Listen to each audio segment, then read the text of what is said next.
Hi friends, welcome to my channel Pushpa vlogs. ఈరోజు వీడియోలో దోశలు ఎలా చేశానో నేను మీకు ఎక్స్ప్లెయిన్ చేస్తానండి. ఫస్ట్ నేను ముందు రోజు మినపప్పు బియ్యం నానబెట్టుకొని అవి మిక్సీలో వేసుకొని నేను ఇలా రెడీ చేసుకున్నానండి. దోశ బ్యాటర్ అనమాట. ఇప్పుడు నేను వీటితో దోశలు వేస్తున్నాను. దోసలు మనము చాలా రకాలుగా వేసుకోవచ్చు. మిల్లెట్స్ దోసలు ఇవన్నీ. నేనైతే నార్మల్‌గానే చేస్తున్నానండి.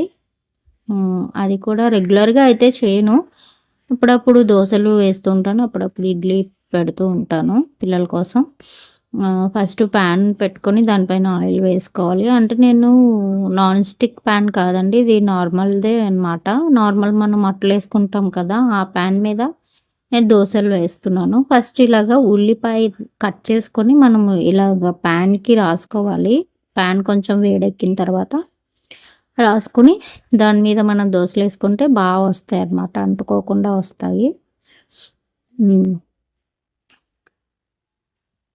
ఇలా వేసుకొని మనము దీన్ని నేను ఒక హ్యాండ్‌తో వీడియో తీస్తూ, ఒక హ్యాండ్‌తో నేను వేస్తున్నాననమాట. అందుకే ఇలా వస్తుంది ఇది. సరిగ్గా వేయడానికి రాలేదు. వేసిన తర్వాత చుట్టూ ఆయిల్ వేసుకోవాలి. ఆయిల్ వేసుకున్న తర్వాత దాన్ని మనము కొంచెం సేపు ఉడికిన తర్వాత అప్పుడు మనము వెనక్కి తిప్పుకోవాలనమాట. నార్మల్ ప్యాన్ మీద అయినా సరే వస్తాయి దోసలు. టేస్ట్ అయితే చాలా బావుంటుంది.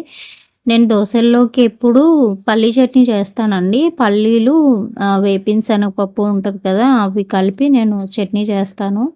పల్లీ చట్నీ అయితే చాలా బావుంటుంది దోసలకి. నేను ఇలా దోసలు వేసానండి. టేస్ట్ అయితే చాలా బావుంది. పల్లీ చట్నీతో నేను తినేసాము అందరిని. నేను దీన్ని పోపు వేయలేదు. పోపు వేసుకున్న బానే ఉంటుంది. ఇంకా మా హస్బెండ్‌కి ఆఫీస్‌కి టైం అవుతుంది అని చెప్పి నేను పోపు వేయలేదు. ఇలానే తిన్నాము. దోసలైతే చాలా బాగున్నాయి. మీకు నచ్చితే లైక్ చేయండి.